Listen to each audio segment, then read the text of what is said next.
Fifth schedule.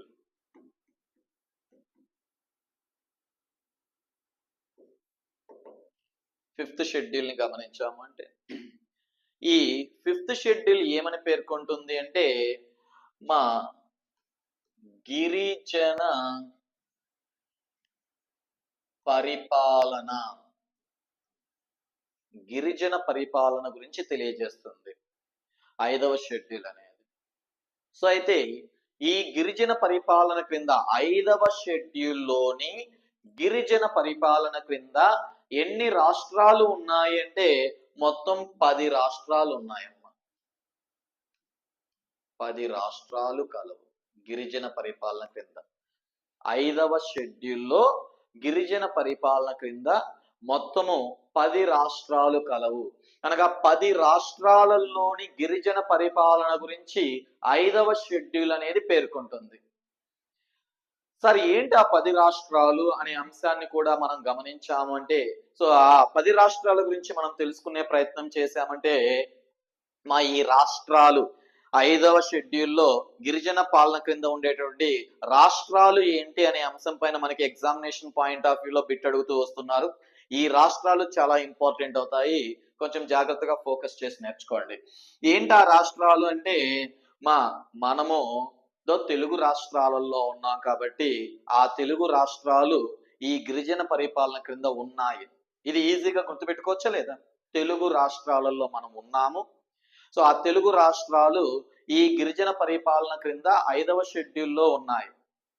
Okay, ఆ 10 రాష్ట్రాలలో 2 తెలుగు రాష్ట్రాలు. తెలుగు రాష్ట్రాలు ఎన్ని ఉన్నాయి మనకి ప్రస్తుతం? భారతదేశంలో 2 తెలుగు రాష్ట్రాలు ఉన్నాయి. ఏంటవి? ఆంధ్రప్రదేశ్, ఈ ఆంధ్రప్రదేశ్ నుంచి విడిపోయిన తెలంగాణ.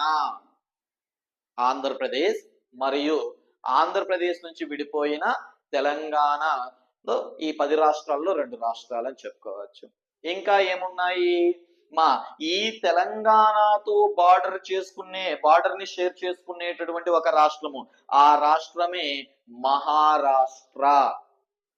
సార్, తెలంగాణతో బార్డర్ షేర్ చేసుకునే రాష్ట్రం మహారాష్ట్ర అన్నారు, ఏం ఆంధ్రప్రదేశ్ తో షేర్ చేసుకోదా అంటే ఆంధ్రప్రదేశ్ తో షేర్ చేసుకోవట్లేదు. తెలంగాణతో బార్డర్ షేర్ చేసుకునే రాష్ట్రం కర్ణాటక కూడా ఉంది కదా అనే డౌట్ మీకు వస్తుంది.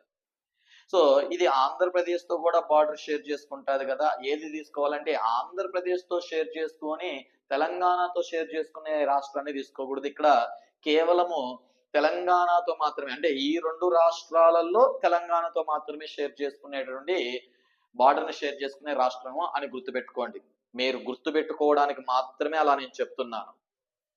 ఆంధ్రప్రదేశ్, తెలంగాణ ఈ 2 రాష్ట్రాలలో తెలంగాణతో మాత్రమే బార్డర్ షేర్ చేసుకునే రాష్ట్రము అంటే ఈ 2 రాష్ట్రాలను కంపేర్ చేసి చెప్పుకోండి. మహారాష్ట్ర మరియు మహారాష్ట్ర నుంచి విడిపోయిన మరొక రాష్ట్రము. మహారాష్ట్ర నుంచి విడిపోయిన రాష్ట్రం ఏంటి? గుజరాత్. సో ఈ గుజరాత్ అనేది మహారాష్ట్ర నుంచి విడిపోయింది. ఆంధ్రప్రదేశ్ నుంచి విడిపోయిన రాష్ట్రము తెలంగాణ.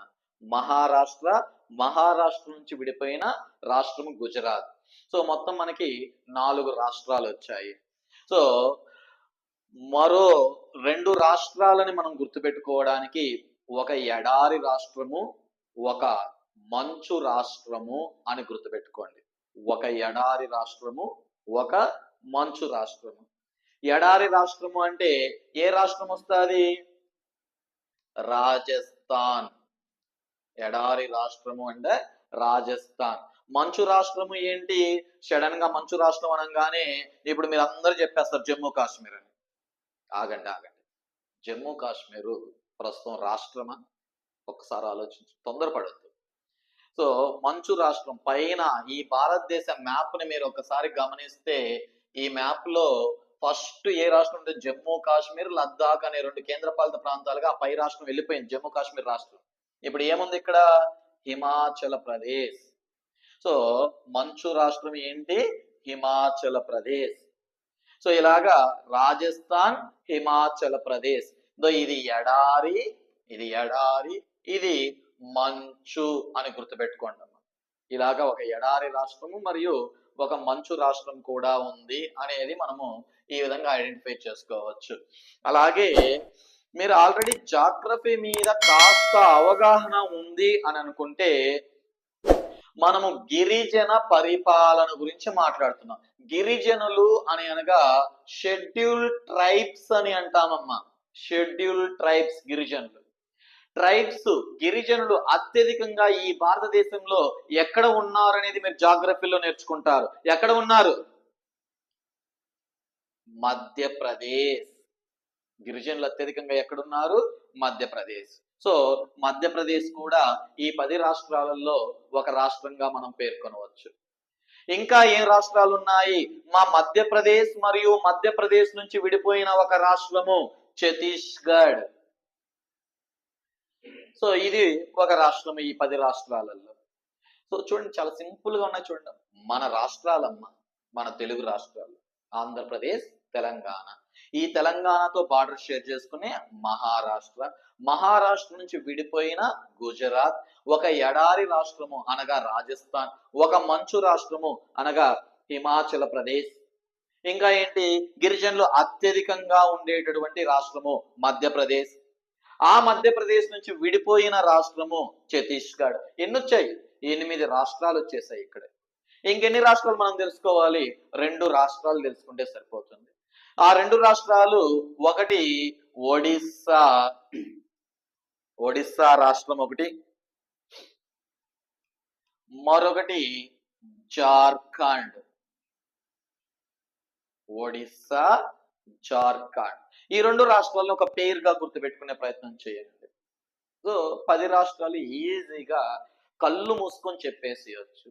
ఇలా కాకుండా ఇలా ఒక ప్రాసెస్ లో మనం నేర్చుకుంటే ఈజీగా మనం గుర్తుపెట్టుకోవచ్చు. అలా కాకుండా ఏదో ఒక రాష్ట్రాన్ని నువ్వు ముందు తీసుకొని గుర్తుపెట్టుకునే ప్రయత్నం చేసావు అంటే అది చాలా కష్టం అవుతుంది. ఓయమ్మ 10 రాష్ట్రాలు అని అనిపిస్తారు.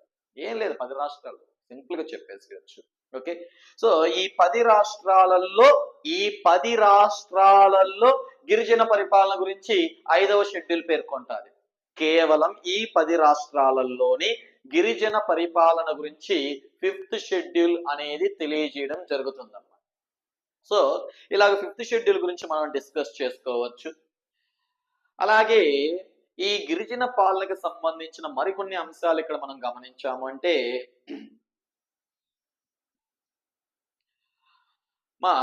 ఈ గిరిజన ప్రాంతాలలో పరిపాలన కొరకు ఒక ప్రత్యేక గిరిజన అభివృద్ధి మండలిని ఏర్పాటు చేసే అధికారం గవర్నర్ కలిగి ఉంటారు. గవర్నర్, ఆయా రాష్ట్ర గవర్నర్లు ఈ రాష్ట్రాలలో గిరిజన తెగల అభివృద్ధి మండలిని ఏర్పాటు చేసే అధికారము కలిగి ఉంటాడు. సో గిరిజన పాలన అమల్లో ఉండేటువంటి ఈ రాష్ట్రాలలో ఏర్పాటు చేసే గిరిజన తెగల అభివృద్ధి మండలి. అభివృద్ధి మండలి ఎంతమంది సభ్యులతో ఏర్పాటు చేస్తారంటే 20 మంది సభ్యులతో ఏర్పాటు చేస్తారమ్మా. ఆ 20 మంది సభ్యులు ఆ రాష్ట్ర శాసనసభ సభ్యులై ఉంటారు. శాసనసభ సభ్యులు. శాసనసభ సభ్యుల్ని ఎమ్మెల్యేలు అని అంటామమ్మా. ఒక రాష్ట్రంలో ఏర్పాటు చేసే గిరిజన తెగల అభివృద్ధి మండలి నందు 20 మంది సభ్యులు ఉంటారు. ఈ 20 మంది సభ్యులు ఎవరై ఉంటారంటే ఆ రాష్ట్రంలోని ఎమ్మెల్యేలు ఉంటారు. అయితే ఒక రాష్ట్రంలో ఏర్పాటు చేసే గిరిజన తెగల అభివృద్ధి మండలిలో 20 మంది సభ్యుల్లో 3/4 వంతు గిరిజన ఎమ్మెల్యేలు ఉండాలి.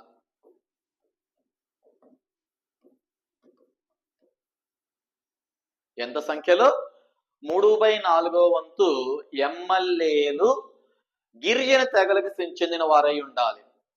ఒకవేళ అంత సంఖ్యలో ఎమ్మెల్యేలు కనుక, గిరిజన తెగకు చెందిన ఎమ్మెల్యేలు కనుక లేకపోతే అక్కడ ఇతర గిరిజన సభ్యుల్ని మాత్రమే నియమించాలి ఈ మండలి. ఈ 20 మందిలో 20 మంది గిరిజన తెగల అభివృద్ధి మండలి ఎంతమందితో ఏర్పడుతుంది అంటే 20 మందితో ఏర్పడుతుంది. 20 మందిలో 3/4 వంతు గిరిజన ఎమ్మెల్యేలు ఉండాలి. 3/4 వంతు అంటే 4 1s 4 5s, 4 1ల 4 5ల 20, 5 3ల 15, అంటే 15 మంది ఎమ్మెల్యేలు గిరిజనులు అయి ఉండాలి. ఒకవేళ 15 మంది ఎమ్మెల్యేలు కనుక గిరిజన తెగకు చెందిన వారు లేకపోతే ఆ రిమైనింగ్ గిరిజనులని మాత్రమే నియమించాలి ఆ కమిటీలో. 15 మంది, అది ఎమ్మెల్యేలు కావచ్చు, ఇతర సభ్యులు కావచ్చు, ఖచ్చితంగా ఎవరు ఉండాలి అంటే గిరిజన సభ్యులు మాత్రమే ఉండాలి. ఓకేనా? సో ఇలాగా ఈ గిరిజన తెగల అభివృద్ధి మండలి గురించి మనం డిస్కస్ చేసుకోవచ్చు అమ్మా. ఓకే, సో ఇది ఓవరాల్ గా మనకి 5th షెడ్యూల్ కి సంబంధించినటువంటి వివరాలు. నెక్స్ట్ 6th షెడ్యూల్ అమ్మా.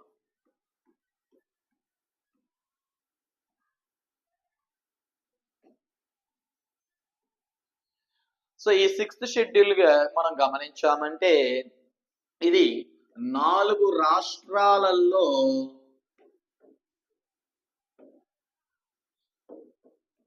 గిరిజన పాలన గురించి తెలియజేస్తుంది. ఇంకా చెప్పాలి అంటే ఆ కొండ ప్రాంతాలలో గిరిజన పాలన అని చెప్పుకోవచ్చు అన్న. ఓకే, సో ఈ 4 రాష్ట్రాల్లో గిరిజన పరిపాలన గురించి 6th షెడ్యూల్, 5th షెడ్యూల్ కూడా గిరిజన పరిపాలన గురించే తెలియజేసేది. 5th షెడ్యూల్ క్రింద ఉండే రాష్ట్రాలు వేరు, 6th షెడ్యూల్ కూడా గిరిజన పరిపాలన గురించే తెలియజేస్తారు, కానీ 6th షెడ్యూల్ క్రింద ఉండేటువంటి రాష్ట్రాలు వేరు. ఓకే, సో ఈ 4 రాష్ట్రాలు ఏంటి అంటే అస్సాం, మేఘాలయ, మిజోరాం, త్రిపుర. అస్సాం, మేఘాలయ, మిజోరాం, త్రిపుర ఈ 4 రాష్ట్రాలలో గిరిజన పరిపాలన గురించి 6వ షెడ్యూల్లో పేర్కొనడం జరిగింది. సో ఇలాగా ఈ 4 రాష్ట్రాలే కాకుండా 1988లో ఈ 6th షెడ్యూల్ కి వెస్ట్ బెంగాల్లోని డార్జిలింగ్ ప్రాంతాన్ని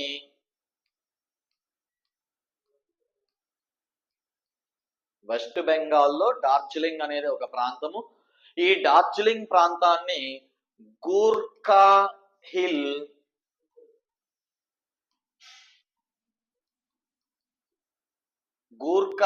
డెవలప్మెంట్ కౌన్సిల్ అనే పేరుతో ఇలాగ ఒక కౌన్సిల్ ని ఏర్పాటు చేసి, ఈ గూర్ఖా హిల్ డెవలప్మెంట్ కౌన్సిల్ ని ఏర్పాటు చేసి డార్జిలింగ్ లో దీన్ని డార్జిలింగ్ ప్రాంతాన్ని తీసుకువెళ్ళి 6th షెడ్యూల్లో గిరిజన పరిపాలన క్రింద పేర్కొనడం జరుగుతుంది. ఇది ఏ సంవత్సరం చేర్చారంటే 1988లో చేర్చారు.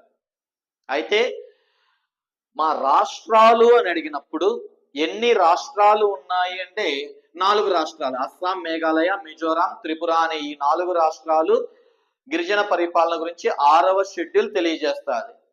ఈ 4 రాష్ట్రాలే కాకుండా వెస్ట్ బెంగాల్లోని డార్జిలింగ్ ప్రాంతం, వెస్ట్ బెంగాల్ మొత్తం కాదు, వెస్ట్ బెంగాల్లోని డార్జిలింగ్ ప్రాంతము ఈ గిరిజన పరిపాలన క్రింద పేర్కొనడం జరుగుతుంది 6th షెడ్యూల్లో.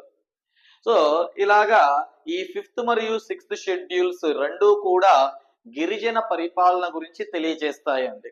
ఓకేనా? సో ఈ గిరిజన పరిపాలనకు సంబంధించి మరికొన్ని అంశాలు కూడా మనము ఇక్కడ డిస్కస్ చేసుకున్నాము. అంటే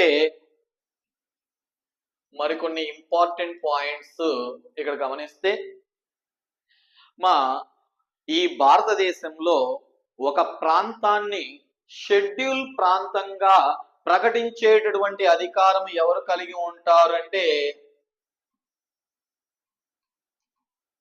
ఒక షెడ్యూల్ ప్రాంతాన్ని ప్రకటించేటటువంటి అధికారం ఎవరు కలిగి ఉంటారంటే రాష్ట్రపతి కలిగి ఉంటారు.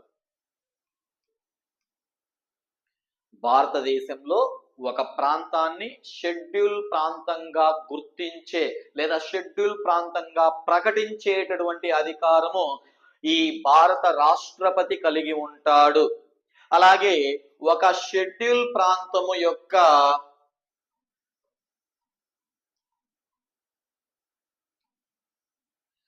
సరిహద్దులను మార్చే అధికారం కూడా భారత రాష్ట్రపతి కలిగి ఉంటాడమ్మా. ఒక ప్రాంతాన్ని షెడ్యూల్ ప్రాంతంగా ప్రకటించేటువంటి అధికారం రాష్ట్రపతి కలిగి ఉంటాడు.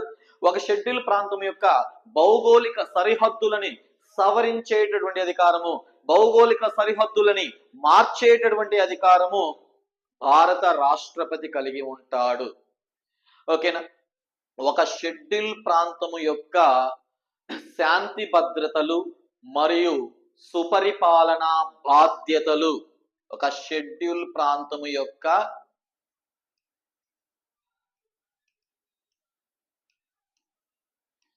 శాంతి భద్రతలమ్మ, శాంతి భద్రతలు మరియు సుపరిపాలన అధికారం ఎవరు కలిగి ఉంటారంటే గవర్నర్ కలిగి ఉంటాడు. మోస్ట్ ఇంపార్టెంట్ పాయింట్స్ అమ్మా ఇవన్నీ కూడా. ఓకే, ఒక షెడ్యూల్ ప్రాంతాన్ని ప్రకటించే అధికారం రాష్ట్రపతి కలిగి ఉంటారు. ఒక షెడ్యూల్ ప్రాంతం యొక్క సరిహద్దులను మార్చేటటువంటి అధికారం రాష్ట్రపతి కలిగి ఉంటాడు. ఒక షెడ్యూల్ ప్రాంతంలోని శాంతి భద్రతలు మరియు సుపరిపాలనా అధికారం ఎవరు కలిగి ఉంటారంటే గవర్నర్, ఆ రాష్ట్ర గవర్నర్ కలిగి ఉంటారని మనం చెప్పుకోవచ్చు. Okay, thank you very much.